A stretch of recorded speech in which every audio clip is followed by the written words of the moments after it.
La penúria econòmica i cultural domina els anys de la postguerra.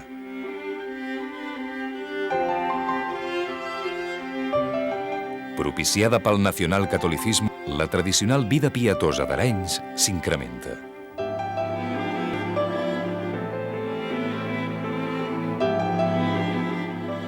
Diversos temporals produïts a final dels anys 40 posen de manifest la desprotecció del litoral arenyenc.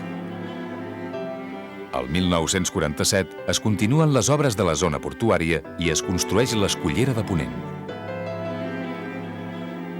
El port es destina a activitats esportives i sobretot pesqueres.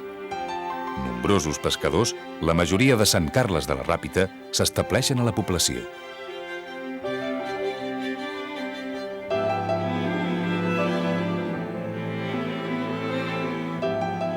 Al principi dels anys 60, Arenys sofreix una gran transformació. L'afluència massiva de turisme europeu desencadena una forta especulació urbanística i un creixement anàrquic de la població que canvia completament d'aspecte.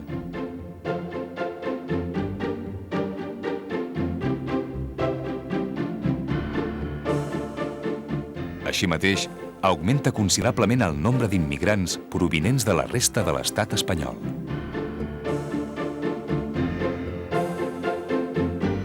Malgrat la repressió del franquisme contra la cultura catalana, alguns arenyencs, com l'escriptor i polític Fèlix Cucurull, destaquen en el conreu de les lletres autòctones. Cal remarcar especialment un dels millors novel·listes de la postguerra, Ferran de Pol.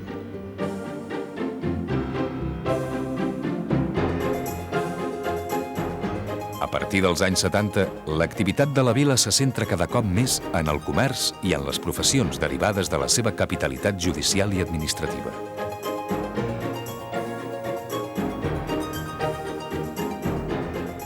D'altra banda, s'amplia el port i s'incrementa la flota pesquera, que ha esdevingut una de les més importants de Catalunya, tant per la diversitat com per la qualitat del peix capturat, molt apreciat gastronòmicament.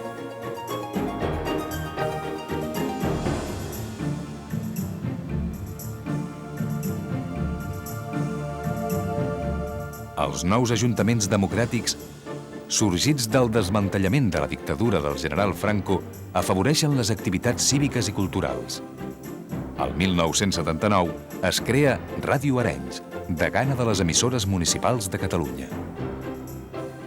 També l'historiador Josep Maria Pons i Guri dona un fort impuls a l'arxiu històric Fidel Fita, que guarda els fons documentals més antics conservats a la comarca.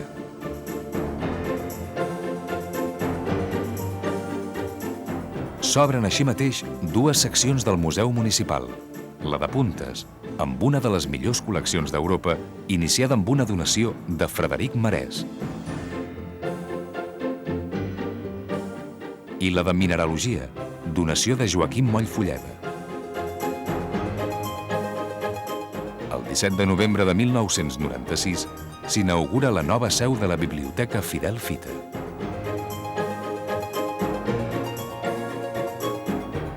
En el curs dels anys 90, la població s'ha vist afectada per dues importants obres d'enginyeria.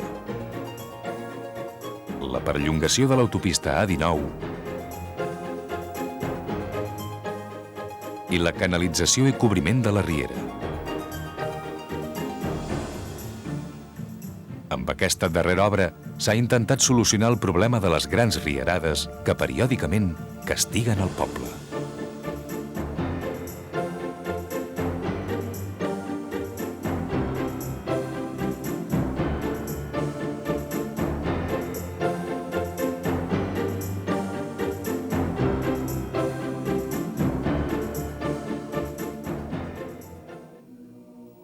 L'escriptor Salvador Espriu, fill adoptiu d'Arenys, ha elevat la seva geografia i la seva història a la categoria de mite. Amb el nom de Cinera, la població ha transcendit el món de la literatura catalana i universal.